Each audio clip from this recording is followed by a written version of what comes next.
दोस्तों वीडियो में आगे बढ़ने से पहले सब्सक्राइब बटन को प्रेस कर लीजिए, बेल नोटिफिकेशन को भी दबा दीजिए ताकि सभी नोटिफिकेशंस आपको टाइम पे सबसे पहले मिले। नमस्कार दोस्तों, कैसे हैं आप सभी। एक सवाल सबके दिमाग में चल रहा है कि क्या स्टॉक मार्केट उतना ज्यादा बढ़ चुका है जितना उसको नहीं बढ़ना चाहिए था।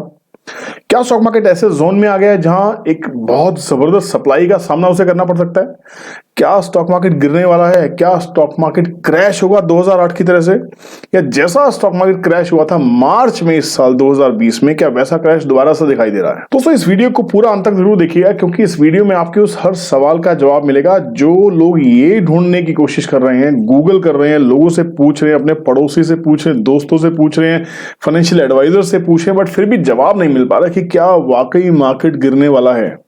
बहुत सारे इवेंट हमारे सामने हैं इस साल में बचे हुए हैं, जिनमें से मुख्य इवेंट है अमेरिका में होने वाले इलेक्शंस। लोग गूगल करके ये भी ढूंढने की कोशिश कर रहे हैं कि अमेरिकन इलेक्शंस के बाद अगर डोनाल्ड ट्रंप हार जाते हैं तो क्या स्टॉक मार्केट पे इसका उल्टा असर होने वाला है, क्या स्टॉक मार्केट गिरने वाला है।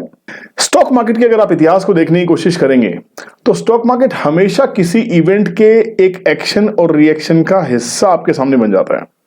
स्टॉक मार्केट किसी इवेंट के ऊपर पहले रिएक्ट करता है, उसके बाद उसमें एक एक्शन आता है। पहले स्टॉक मार्केट हो सकता है किसी इवेंट को अच्छे से वेलकम ना करे, बट थोड़े टाइम के बाद में स्टॉक मार्केट में वो न्यूज एब्जॉर्ब हो जाती है। स्टॉक मार्केट इतने मैच्योर हो चुके हैं कि किसी भी न्यूज को डिस्काउंट कर सकते हैं। अब ट्रंप आए या ना आए, वो जीते या हारे, मेरे हिसाब से स्टॉक मार्केट एक टेम्परेरी फेज में करेक्शन में जा सकता है इलेक्शन की न्यूज के ऊपर में, टेम्परेरी फेज में। उसके बाद मार्केट रिवाइव करेगी, नया प्रेसिडेंट आएगा, नए रूल्स आएंगे, वापस से नई ग्रोथ स्टोरी की बात होगी, नई पॉलिसीज बनेंगी, बाजार में फिर से एक हरियाली देखने को मिल सकती है, वापस से मार्केट ग्रीन सिग्नल दे सकती है थोड़े से टाइम के बाद। अगर इतिहास को देखने की कोशिश करें तो आपके सामने मैं कुछ डेटा रख रहा हूं, उसको देखने की कोशिश कीजिए जो यूएस इलेक्शन से जुड़ा हुआ है। पहले हम स्क्रीन पे वो डेटा देख लेते हैं जो यूएस इलेक्शन से जुड़ा हुआ है कि स्टॉक मार्केट ने यूएस इलेक्शंस को कैसे रिस्पॉन्ड किया है हमेशा। उसके बाद दोस्तों इस वीडियो में बहुत ही इंपॉर्टेंट डेटा आपके लिए लेके आया हूं कि अब अगर मार्केट यहां से क्रैश हुई तो जिन शेयर्स को आप खरीदना चाह रहे हैं या जिन शेयर्स को आप नहीं खरीद पाए वो वापस आपको किस भाव में मिल सकते हैं, किस भाव में आपको एंट्री करनी चाहिए। जी हाँ, मैं डिटेल एनालिसिस करूंगा, ऐसे कुछ स्टॉक्स आपके लिए निकाल के लाया हूं जो आपको वापस एक लो पे मिल सकते हैं अगर मार्केट में क्रैश आता है।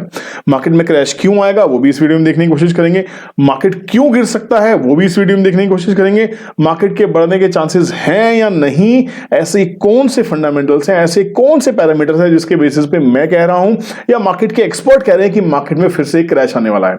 दोस्तों जब निफ्टी 10,600 के आसपास थी तब मैंने आपको कहा था कि यहां से एक वी शेप रिकवरी के ऊपर ब्रेक लगना चाहिए। वहां से हमने फिर से एनालिसिस किया, मार्केट ने 11,600 को पार करते हुए 12,000 को भी टच किया।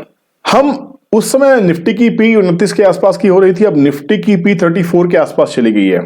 तो हम पूरे स्टैट्स को देखेंगे कि बाजार में ऐसे कौन से अलार्मिंग फैक्टर्स हैं जो हमें बाजार से दूर रहने के लिए कह रहे हैं। और आपने अगर अपने इन स्टैट्स को नहीं सुना, अच्छे से इनका आंकलन नहीं किया, इनका एनालिसिस नहीं किया, तो दोस्तों अफसोस होगा हमें दोबारा कि हम फिर से हाई पे फंसे और दोबारा हम कभी स्टॉक मार्केट की तरफ आएंगे नहीं। चलिए इस वीडियो आगे बढ़ाने से पहले एक छोटी सी झलक लगाते हैं यूएस इलेक्शंस और उसके होने वाले आफ्टर इफेक्ट्स का स्टॉक मार्केट पे। ये डेटा मैंने गूगल किया है दोस्तों, डायमेंशनल मैट्रिक्स का डेटा है, 2019 का डेटा है। बस इस डेटा के अंदर में पुराने रिकॉर्ड्स हैं यूएस के। आप इसको देख सकते हैं कि 1928 से रिकॉर्ड को हमने कंपाइल किया है जहां पे ह्यूबर वर्सेस स्मिथ के बीच में इलेक्शन हुआ था। उसके बाद मार्केट ने 43% का रिटर्न दिया था। 1932 में -8% का रिटर्न मार्केट ने दिया। 1936 में यूएस मार्केट ने 33.9% का पॉजिटिव रिटर्न दिया। 1940 में -9% का रिटर्न दिया। 1944 में 19.7% का रिटर्न दिया। 1948 में 5%, 52 में 18%। और अगर हाल फिलहाल की बात करें, पिछले 4-5 सालों की बात करें, पिछले 4-5 इलेक्शंस की बातें करें तो 2000 में मार्केट 9% का माइनस रिटर्न दिया था जब वहां पे बुश और गोरे के बीच में एक इलेक्शंस हुए थे। 2004 में बुश और कैरी के बीच में जब इलेक्शंस हुए थे तो मार्केट ने 10% का पॉजिटिव रिएक्शन दिया। 2008 में ओबामा वर्सेस मैकेन के इलेक्शंस के बाद में मार्केट ने 37% का minus return the. Biggest fall, one of the biggest fall in US market and in world market. But इस फॉल की वजह ओबामा नहीं थे, इस फॉल की वजह था सब प्राइम क्राइसिस। जी हां, home loan sub prime crisis. अगर आपको मालूम मालूम है नहीं है तो गूगल कर सकते हैं, इस वीडियो में उसके ऊपर डिटेल में चर्चा नहीं करेंगे। सब prime crisis was the biggest reason of market falling in 2008। उसके बाद 2012 में 16% का पॉजिटिव रिटर्न, जब ओबामा वर्सेस रोमनी के बीच में इलेक्शंस हुए। 2016 में ट्रंप वर्सेस क्लिंटन का जब इलेक्शन हुआ, वहां पे 12% का मार्केट ने रिटर्न दिया। दोबारा से इलेक्शंस हो रहे हैं। यूएस के जो इलेक्शंस का साइकिल है वो 4 साल का है, हमारे हिंदुस्तान में साइकिल 5 साल का रहता है। तो यहां पे इलेक्शंस होने वाले 3 नवंबर को अमेरिका में इलेक्शंस हैं। लोग कह रहे हैं अगर ट्रंप हार गए तो बाजार ताश के पत्तों की तरह गिर जाएगा। बाजार अगर ताश के पत्तों की तरह गिरा भी तो उसकी वजह ट्रंप का हारना नहीं होगा दोस्तों। बाजार के गिरने की वजह बाजार के फंडामेंटल्स होंगे जो बहुत ही ज्यादा पुअर हैं, बहुत ही ज्यादा खराब हैं। मार्केट को मैनेज किया जा रहा है, मार्केट को मैनिपुलेट किया जा रहा है, इंडेक्स को मैनेज किया जा रहा है। ये पूरे देश में हो रहा है, पूरे वर्ल्ड में हो रहा है।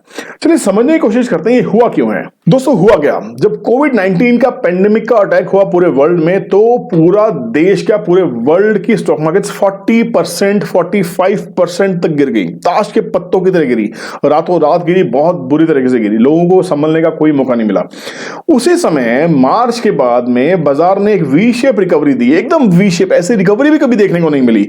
बाजार को लगा पता नहीं क्या पंख लग गए हैं। जहां कोविड की वजह से, कोविड को एक ऐसा रीजन माना जा रहा था जिसकी वजह से बाजार गिर रहा है, वहीं जब कोविड के कुछ हजारों केसेस थे, एक डर था, एक अनुमान था कि पूरे वर्ल्ड में करोड़ों केसेस हो जाएंगे। आज करोड़ों केसेस पूरे वर्ल्ड में हो भी रहे हैं, लोग ठीक भी हो रहे हैं, वैक्सीनेशन अभी तक आई नहीं है, सेकंड थर्ड स्टेज में किसी न किसी कंट्री में वैक्सीनेशन के ऊपर काम चल रहा है। फिर भी स्टॉक मार्केट वापस 12,000 हिंदुस्तान में और अमेरिका में भी अपने ऑल टाइम हाई के आसपास वापस मार्केट जा चुकी है। ऐसा क्या हुआ दोस्तों जिसकी वजह से मार्केट को लगा कि वापस भाग जाना चाहिए।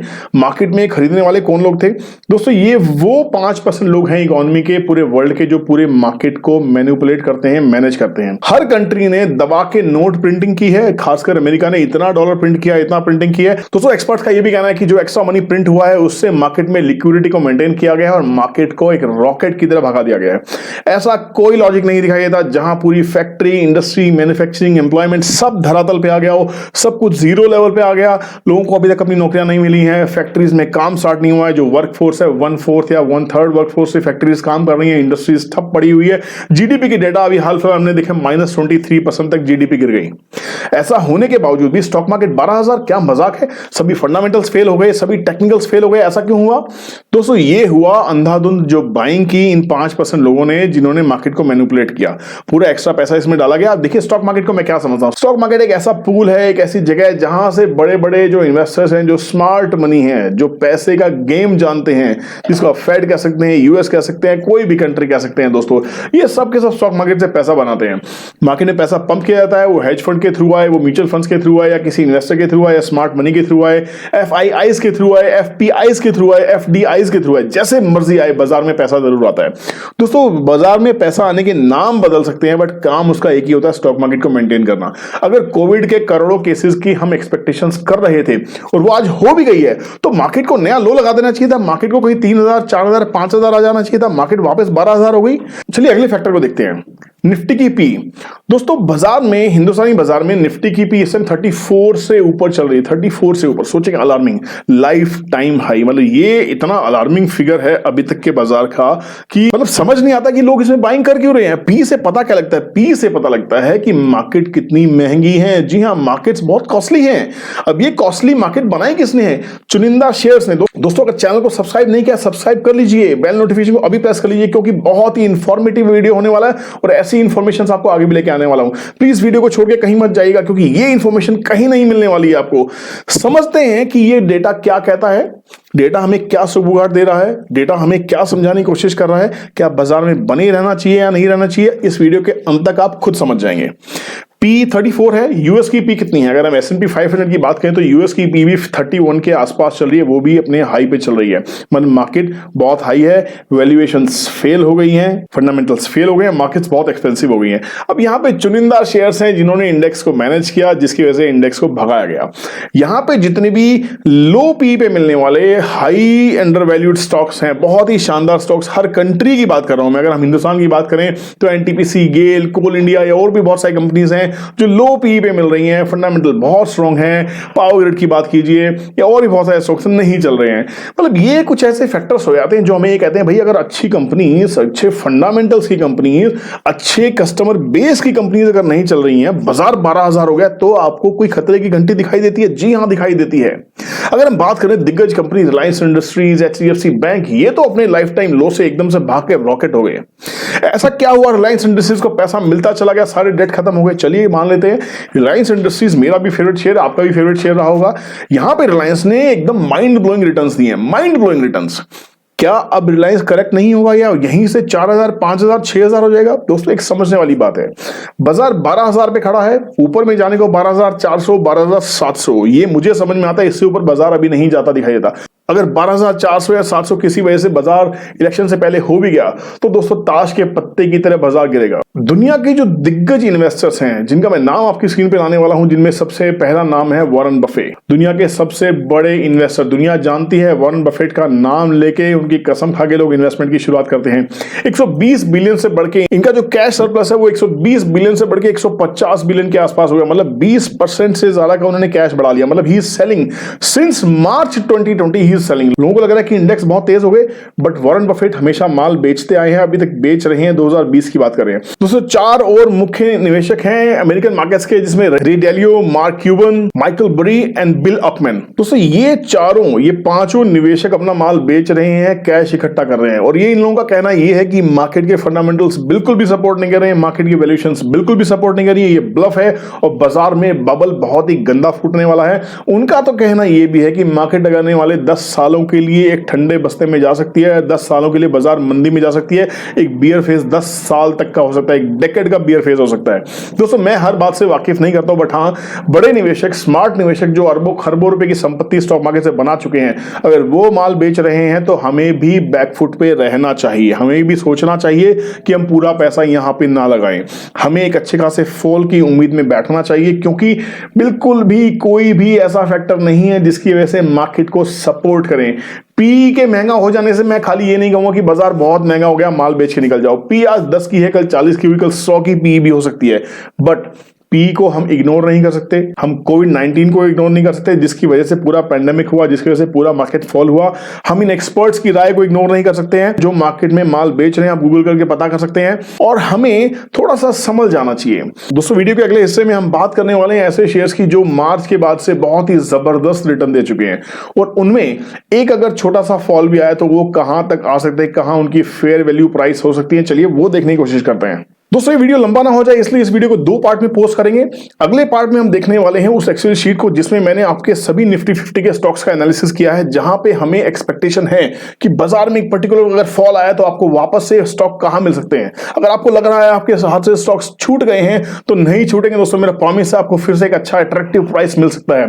तो वीडियो को जरूर देखिएगा, सेकंड पार्ट देखना बहुत ही इंपॉर्टेंट है। ये वीडियो 2 पार्ट की है। पहले पार्ट में हमने देखा कि यहां बाजार में एक सुगबुगाहट है, एक्सपर्ट कह रहे हैं कि बाजार गिर सकता है। दूसरे पार्ट में हम देखेंगे कि अगर बाजार गिरा तो आपके स्टॉक कहां तक गिर सकते हैं, कहां पे आपको री एंट्री का मौका मिलेगा। बने रहिए वीडियो के साथ में।